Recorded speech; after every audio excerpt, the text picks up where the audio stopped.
Hola, ¿cómo están? Acá nos encontramos otra vez para tratar de contarles mejor algo acerca de qué fue este tipo de poesía de la mística, de la poesía religiosa de España del siglo XVI.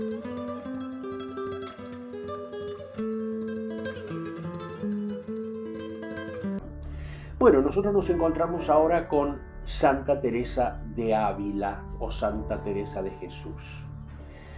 ¿Qué hizo en su vida esta mujer?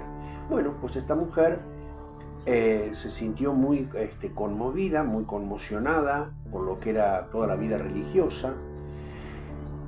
Entonces ella pensó, gestó en su mente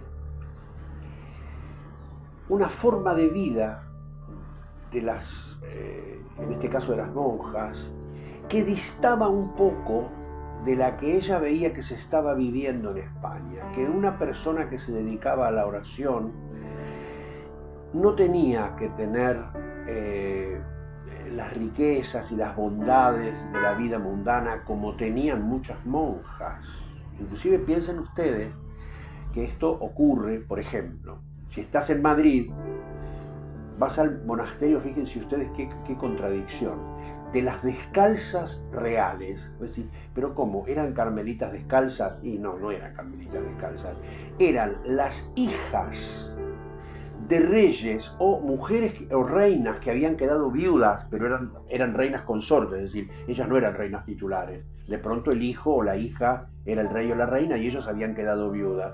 Entonces, ¿qué hacían? Se iban, pagaban, por supuesto, un altísimo costo, que sería algo así como, bueno, yo me voy a casar con Dios, me voy a hacer monja, entonces tengo que poner la dote. Bueno, la dote es tanto. Entonces hacían una habitación que era una celda, pero cada celda tenía todos los lujos que ustedes se puedan imaginar, con además una capilla propia y demás.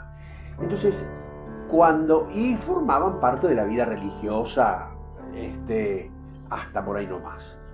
Entonces, cuando Santa Teresa vio esto, ella creó justamente lo que se llama la orden, primero con 4 o 5 monjas, de las Carmelitas Descalzas, que es verdaderamente una orden religiosa muy dura, porque ella entendía que lo que había que hacer era buscar en este trabajo del cual yo les estuve hablando, de la vía depurativa, que es la primera.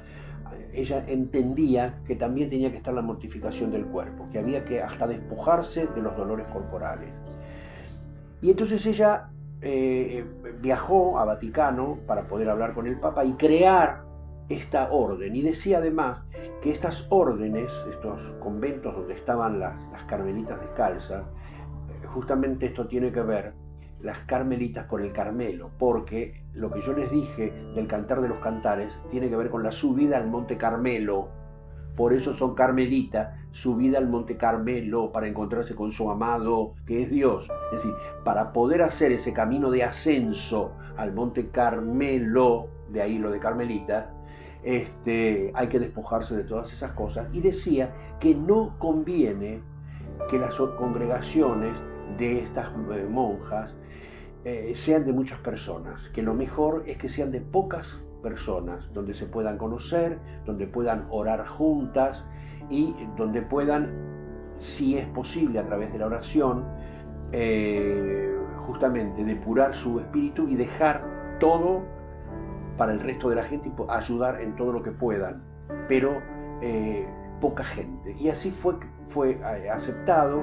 Ella redactó las normas de convivencia de lo que era la Orden de las Carmelitas Descalzas y fundó una gran cantidad, ella misma iba de lugar en lugar, buscaba el sitio, buscaba el convento, buscaba los recursos materiales y se fundaba un convento, y después otro, y después otro, y después otro, y volvió a Ávila, por supuesto. Fíjense ustedes, ella escribió, lo más conocido de Santa Teresa es las moradas de Santa Teresa. Las moradas o el castillo interior. Moradas son las habitaciones, ¿no? Las distintas moradas, las distintas habitaciones. Esto me trae a la memoria, yo no tengo ninguna fundamentación ni literaria, ni científica, ni mucho menos para poder decirlo, simplemente comparto con ustedes qué es lo que me trae a la memoria. Me trae a la memoria un libro de Robert Fisher, de edición relativamente reciente, que es El Caballero de la Armadura Oxidada. En ese camino en el cual él tiene que ir a despojarse de todas esas cosas, de la armadura precisamente, porque la tiene oxidada y no se la puede quitar de encima. Va pasando por varios, en cada castillo va encontrando una cosa distinta. Bueno, las moradas de Santa Teresa. También escribió en algún caso algo en verso, pero lo más característico es la prosa. Sin embargo, fíjense ustedes en esta pequeña estrofa que escribió. Solo con la confianza vivo de que he de morir, porque muriendo el vivir me asegura mi esperanza. Muerte, do el vivir se alcanza, no te tardes que te espero, que muero porque no muero.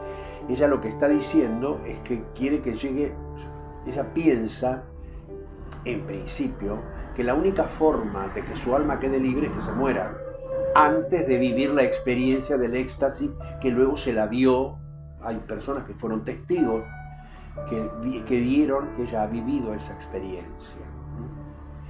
Bien, en las moradas, ella en un momento dice, vamos a compartir ahora una de las partes. Dice así: quiso el Señor que viese aquí algunas veces esta visión. Veía un ángel, cabe mí. ¿Se acuerdan que cuando estudiábamos las preposiciones decía a, ante, bajo, cabe, con, contra? Eso que estudiábamos de memoria, cabe quiere decir junto a. Lo que pasa es que luego se ha sacado porque prácticamente no se usa, pero ella sí lo usa porque evidentemente está escribiendo en el 1560-1570. Entonces dice así: quiso el Señor que viese aquí algunas veces esta visión. Veía un ángel junto a mí, hacia el lado izquierdo, en forma corporal, lo que no suelo ver sino por maravilla. Aunque muchas veces se me representan ángeles, es sin verlos, sino como la visión pasada que dije primero. Esta visión quiso el Señor que la viese así. No era grande, sino pequeño, hermoso mucho, el rostro tan encendido que parecía de los ángeles, muy subidos que se parecen y todos se abrazan. Deben ser los que llaman querubines. Cuando dice se abrazan, abrazan con S, es decir, se queman, se diluyen, se funden. De los que llaman querubines, que los nombres no me los dicen, más bien veo que en el cielo hay tanta diferencia de unos ángeles a otros y que de otros a otros que no lo sabría decir. Veíale en las manos un dardo de oro largo y al fin en el hierro me parecía tener un poco de fuego. Me parecía meter por el corazón algunas veces y me llegaba a las entrañas. Al sacarle me parecía que la llevaba consigo y me dejaban toda abrazada con me dejaban toda quemada. En amor grande de Dios, era tan grande el dolor que me hacía dar aquellos quejidos y tan excesiva la suavidad que me pone este grandísimo dolor, que no hay desear que se quite, ni se contenta el alma con menos que Dios. Es decir, esto es bastante controvertido porque si uno quiere o si uno quisiera, también podría relacionarlo con una relación sexual. ¿Se dan cuenta ustedes qué intimidad tiene una cosa con la otra, ¿no? De esta cuestión de la penetración, del fuego y de la caricia y del gusto y del dolor y del placer que se juntan al mismo tiempo. Es muy controvertido, es muy difícil.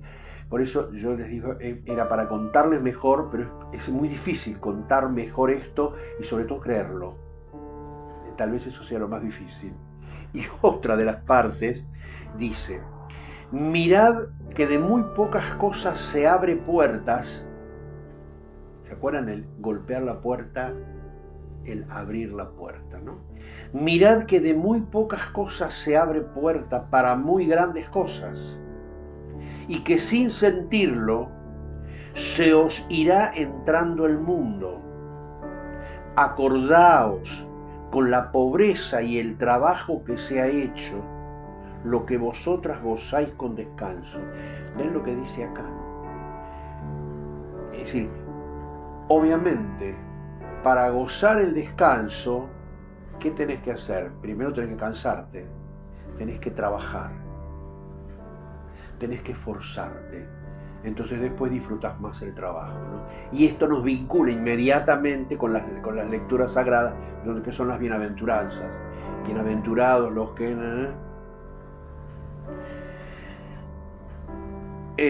acordaos con la pobreza y el trabajo que se ha hecho, lo que vosotras gozáis con el descanso. Y si bien lo advertís, veréis que estas casas, en parte, no las han fundado, cuando dice casas, estas congregaciones, estas congregaciones de carmelitas descalzas, que estas casas no las han fundado hombres, las más de ellas, sino la mano poderosa de Dios, y que es muy amigo su majestad de llevar adelante las obras que Él hace si no queda por nosotros. Es decir, Dios opera a través de nuestras manos. Es decir, somos nosotros, los seres humanos, los que hacemos las cosas. Es bastante difícil de comprender, de entender y de creer este tipo de literatura, pero bueno, es algo que existió. Santa Teresa es Santa Teresa. Hay algunas personas. Luego San Juan de la Cruz, que es el otro del cual íbamos a hablar, veremos si lo hacemos en este o en otro programa probablemente.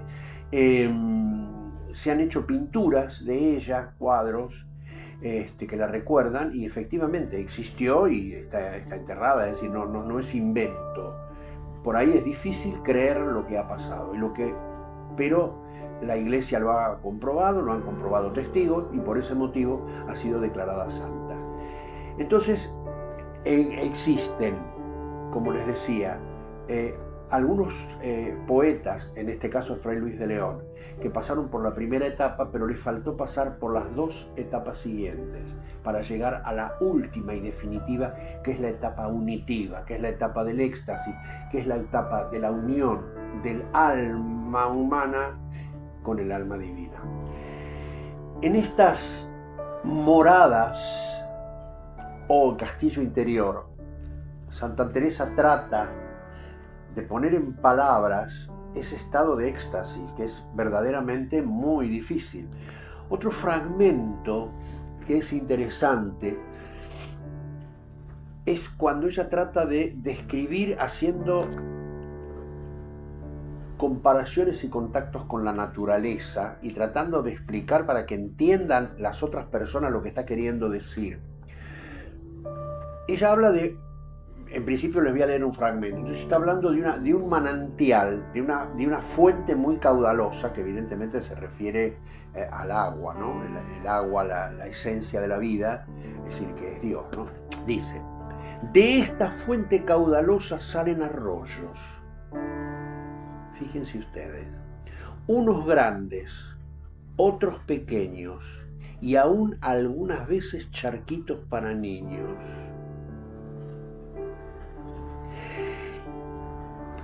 Sigue el texto. Fíjense que está diciendo: de ese salen ríos grandes, ríos medianos y ríos más chicos. ¿Se acuerdan cuando nosotros estuvimos leyendo las coplas de Manrique? Nuestras vidas son los ríos que van a dar a la mar, que es el morir. Allí van,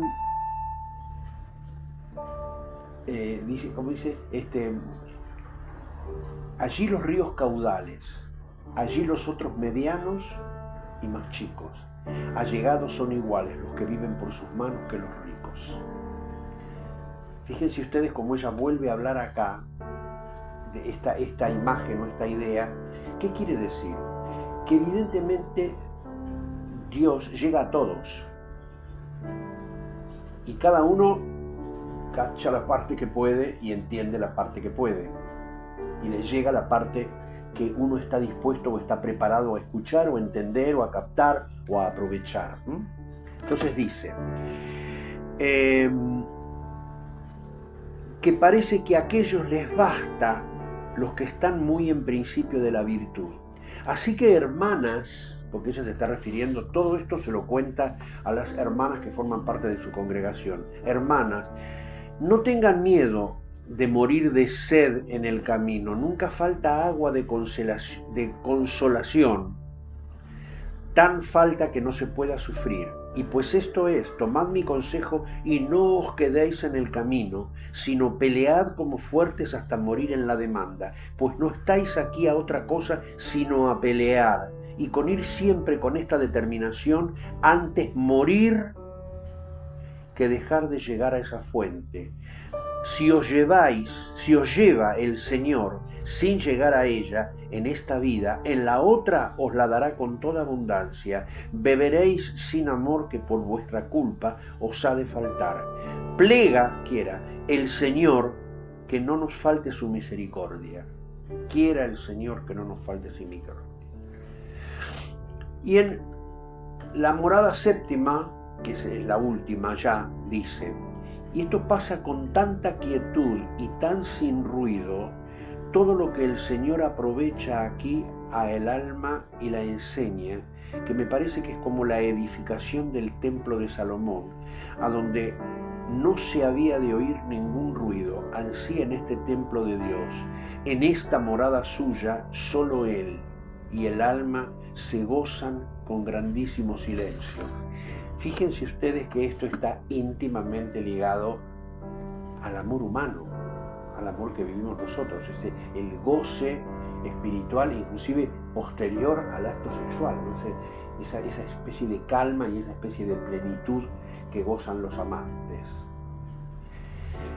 Esta es nuestra querida Santa Teresa, que vivió en Ávila, esa ciudad hermosamente amurallada, y nos queda el último de este grupo, que es San Juan de la Cruz, y al cual le daremos lugar en nuestro próximo programa, y trataremos de contárselo lo mejor que podamos, a pesar de lo arduo del tema.